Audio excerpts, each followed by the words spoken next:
ప్రతిసాది కళకు అనర్హం అంటారు. కానీ అదే కళకు సృజనాత్మకత తోడైతే అద్భుతాలు ఆవిష్కారమవుతాయి.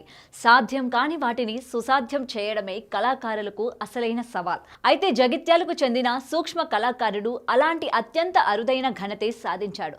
అదేంటో ఎప్పుడు తెలుసుకుందాం.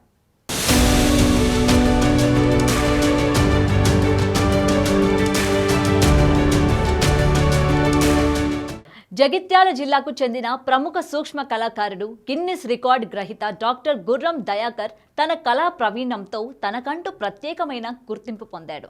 అయితే గణేష్ నవరాత్రుల సందర్భంగా ప్రతి ఏడాది ఏదో ఒక కొత్త రూపంలో వినాయక విగ్రహాన్ని చెక్కడం ఆయనకి అలవాటు.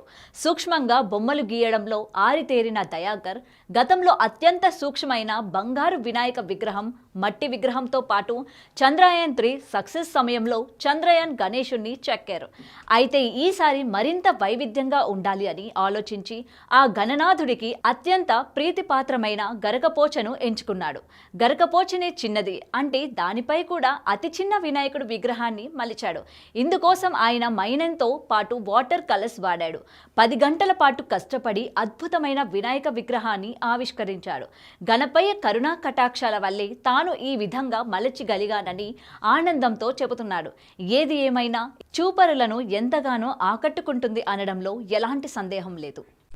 నమస్కారం అండి, నా పేరు డాక్టర్ గుర్రం దయాకర్. నేను జగిత్యాల వాసిని.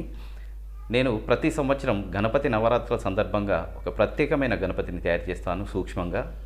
పోయిన సంవత్సరం చంద్రయాన్-3 సక్సెస్ కావడం వల్ల చంద్రయాన్ గణపతిని తయారు చేశాను గుండు పిన్ను పైన. మరి ఈసారి గరకపోస మీద ఆ గణనాథుని తయారు చేశాను. ఇక్కడ ఉంది. మరి గరక గణనాథునికి ఎంతో ఇష్టమైంది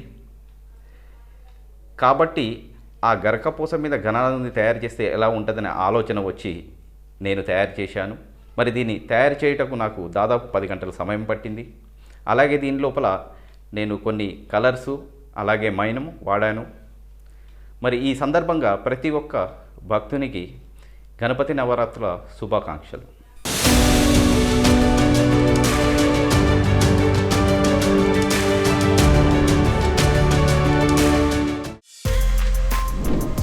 For more videos like this, subscribe Big TV channel.